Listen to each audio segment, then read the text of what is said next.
Before the gods took to chariots of fire and kings built their temples of stone, there were ancient beings curled deep beneath the earth, watching, guiding, and holding the world steady. They were not birds, not beasts, but serpents. Today, we meet the 8 guardians of India's timeless lore, the Asta Nagas, the 8 serpents. In the beginning, the sage Kashyapa and serpent queen Kadru gave birth to 1,000 serpent beings. From these 1,000, 8 were chosen, 8 who would influence gods, humans, and even the flow of time. Let us journey into the underworld, Patal Loka, where their legends began. Ananta, the first and the greatest. His name means endless, calm, wise, and serene. He holds the entire earth on his mighty hoods, and upon him, even Lord Vishnu takes rest.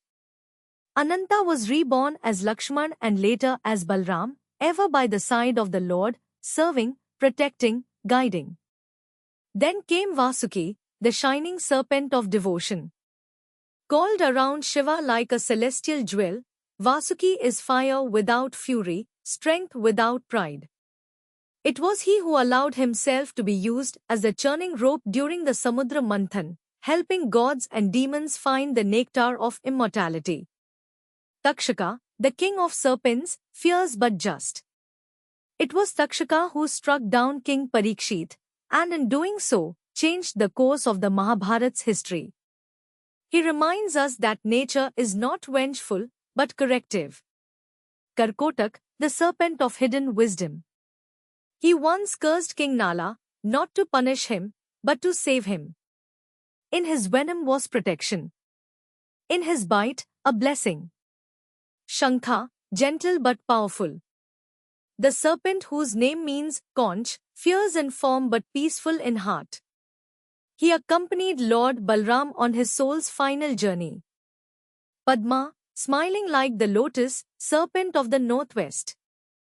Padma means lotus, a symbol of purity, while Mahapadma, his counterpart, is pure and white, bright like the full moon. They balance the directions and remind us of the silent grace in nature. And then comes Gulika, the flame-colored serpent of destiny. Feared for his venom, revered for his power. His name finds a place even in astrology, as the shadow that shows us our hidden karma. These 8 Nagas are not creatures of darkness, but beings of balance. They teach us that life has cycles, poison can heal, and even chaos has purpose. If the story of the Asta Nagas or the 8 serpents awakened your curiosity for ancient India, tap like, hit subscribe, and share this video with someone who loves mythology. Which Naga story touched you most? Comment below, and don't forget to stay rooted like the earth and rise like the serpent.